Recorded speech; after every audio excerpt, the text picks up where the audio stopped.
Bonjour les amis, c'est Kellyrin et comme je vous l'ai promis hier, on se retrouve aujourd'hui pour la première séquence de cette petite série qui s'appelle Café Citation. Alors en vérité, j'ai préenregistré cette vidéo, vous allez le voir, je suis habillée de la même façon que ce que j'étais hier pour vous.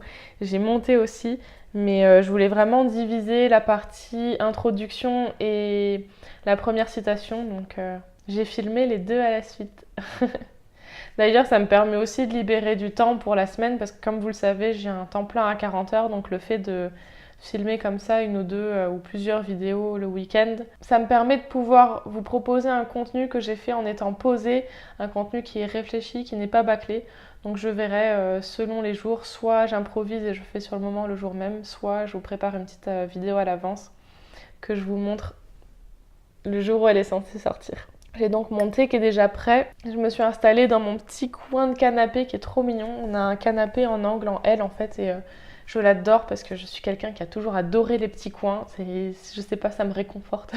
Dites-moi si c'est pareil pour vous ou si je suis bizarre, mais ça me met en confiance pour papoter avec vous. Alors la citation dont on va parler aujourd'hui, c'est celle qui je pense est la plus importante dans ma vie, celle qui a pris le plus de place. Et c'est une citation de Michael Jordan, basketteur, joueur à la NBA, connu de tous pour sa persévérance, pour son talent, pour toutes ses réussites, parce qu'il en a eu énormément. Et pourtant un personnage qui, comme il le dit lui-même, il ne le cache pas, a déjà raté plus de 9000 shots, perdu plus de 300 parties dans sa carrière. 300, c'est juste énorme. Et a été élu plusieurs fois pour faire le tir décisif de la partie et l'a perdu au moins 26 fois. Bref, quelqu'un qui n'a pas honte de dire que peu importe le nombre d'échecs qu'il a essuyé dans sa vie, la persévérance et le fait justement de continuer à essayer vous amènera vraiment au top niveau. Ce qui est en soi quelque chose de très motivant et dont j'aurais pu faire une vidéo, je verrai si je le fais.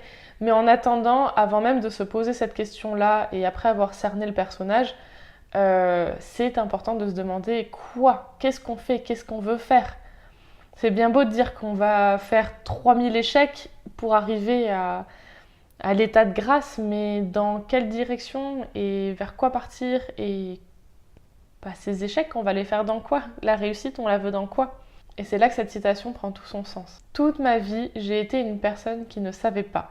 Je vous mettrai le lien vers la vidéo sur le dessin, enfin le dessin créatif, l'exercice de dessin créatif que j'avais fait, où vous aurez un petit peu aussi d'informations sur le sujet, mais en gros, toute ma vie, j'ai été quelqu'un qui ne savait pas. Quand on me demandait ce que je voulais faire de ma vie ou dans ma vie, je ne savais pas. Quand on me demandait ce que je ferais si je gagnais au loto et que j'avais autant d'argent que c'était illimité, que je savais plus quoi en faire, je ne savais pas. J'ai eu beaucoup de mal à apprendre à me connaître. Quand je réfléchissais à mes passions, j'étais jamais sûre. Enfin bref, surtout du côté professionnel, je ne savais pas. Étant une personne qui a grandi avec énormément de passion, énormément d'intérêt, qui est très curieuse, qui m'intéresse à beaucoup de choses, c'est dur de savoir à quoi consacrer son temps en fait, parce que finalement le temps il est limité et si on veut devenir très bon à quelque chose, il faut avoir le temps de pratiquer et si on veut pratiquer, il faut se laisser le temps, il faut se dessiner un emploi du temps qui nous permette de pratiquer cette activité. Et donc alors que j'étais dans cette situation depuis tellement longtemps où j'étais en indécision professionnelle et j'avais du mal aussi à savoir à quelle passion me consacrer. Et d'ailleurs, si je devais faire de l'une de ces passions mon métier, parce que bien évidemment, on se le demande, quand on veut pouvoir être heureux de travailler, d'aller au travail tous les jours, tous les matins, on a envie de faire un travail qu'on aime quand même, qu'on apprécie. Et je sais plus, j'ai perdu le fil de ma pensée, mais bref, je suis dans cet instant-là, oui voilà, je me souviens, dans cet instant-là, je suis tombée sur cette citation de Michael Jordan justement, qui est « Si tu ne peux pas t'empêcher d'y penser, alors ne t'arrête jamais d'y travailler ». Bon, j'ai traduit la citation parce qu'en anglais c'est « If you can't stop thinking about it, don't stop working for it ». Et cette citation, c'est, je pense, la citation qui a changé ma vie. Parce que depuis que je suis jeune, je me rends compte que malgré cette indécision, il y a des choses dans ma vie auxquelles je n'ai jamais réussi d'arrêter de penser. Et en fait, cette citation, elle est juste incroyable parce que combien de fois, d'ailleurs, dites-moi si jamais vous en avez l'exemple pour vous, pour des personnes que vous connaissez, combien de fois on se retrouve dans une situation où il y a quelque chose qui nous obsède tout le temps, on y pense tout le temps, mais on ne le fait pas. Moi, par exemple, un exemple que je peux vous donner, et ça n'est qu'un exemple parmi tant d'autres, mais c'est le plus grand à mon sens, c'est que j'ai toujours rêvé de faire des vidéos sur YouTube et de faire du blogging parce que j'adore ça. Mais le blogging, je me le suis quand même autorisé et j'ai blogué pendant une grande partie de ma vie, donc j'avais ce côté-là qui était un peu plus satisfait. Oh, il refait beau d'un coup. Mais les vidéos sur YouTube, c'est quelque chose qui m'a toujours fait rêver et je crois honnêtement qu'en 5 ans, même plus, peut-être 6-7 ans depuis que j'ai découvert que c'était possible de faire des vidéos sur YouTube, je crois qu'il ne s'est pas passé un jour sans que j'y pense. Alors j'ai mis du temps à me lancer, j'ai créé une chaîne en rapport avec le blog que j'avais à l'époque. Ah, c'est mon chien qui s'est couché sur la porte, je sais pas si vous avez entendu le bruit. J'ai créé cette chaîne et j'ai fait plusieurs vidéos et très vite je me suis rendu compte, malgré le fait que ça avançait bien, puisqu'en 30 vidéos j'avais déjà réussi à amasser environ 3500 abonnés, je me suis dit, Caro, tu le fais pas assez bien, tu n'es pas assez forte dans ton domaine, t'as pas assez le temps et puis t'as pas le matériel et puis quand tu auras le matériel ça ira mieux et ça te facilitera ta charge de travail. Et du coup, bah, qu'est-ce qu'il faut faire? Tu vas devoir trouver un travail, alors tu vas être salarié, puis tu vas te réserver le temps. Le jour où je suis devenue salariée, j'en ai fait quelques-unes et je me suis dit, mais Caro, t'as pas le temps, c'est pas possible, tu peux pas avoir de vie à côté. Écoute, tu reprendras plus tard.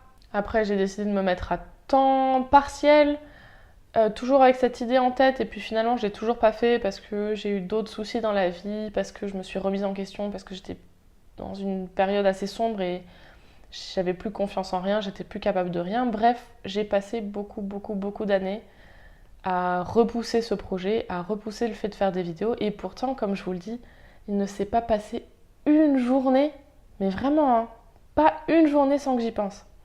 Et quand je vous dis que j'y pense, j'y pense tout le temps, j'y pense souvent. Je pense à ce que je pourrais faire, à ce que je pourrais représenter. Je pense à mon envie un petit peu faux-folle où j'avais cette envie de devenir youtubeuse et d'en vivre et d'être connue et qu'on me reconnaisse dans la rue. Alors que je sais dans le fond que c'est pas du tout pour ça que j'ai envie de faire une chaîne YouTube, mais j'avais quand même cet imaginaire en tête. Et même j'en rêvais, il m'arrive encore aujourd'hui de rêver que je suis amie avec Norman et Cyprien et qu'on fait tous des vidéos ensemble. Et c'est marrant parce que cette citation, ça fait des années que je la connais. J'avais même fait une vidéo à ce sujet. Je vous la mettrai, je vais vous en passer un petit extrait, vous allez voir, vous allez mieux comprendre. It was very simple actually, it was just a quote. It said, "If you can't stop thinking about it, don't stop working for it." Donc vous voyez, même à l'époque où je venais de finir mes études, c'était il y a environ 4 ans de ça, j'y pensais déjà, je le savais déjà, et ça se voit pas sur cette vidéo, mais je me connaissais pas encore à cette époque-là. Je pense pas qu'on arrive jamais à un état où on se connaît complètement, mais j'étais encore très perdue et je me suis vite découragée. Alors que pourtant, dans le fond, je le savais. Hein, vous le voyez, je le savais. Et là, c'est là que j'ai envie de me regarder, la moi du passé, et me dire, tu vois Kellerine, tu le savais, tu les avais les outils, tu avais les réponses. Il suffisait juste que tu te fasses plus confiance, que tu fasses plus confiance à ton intuition.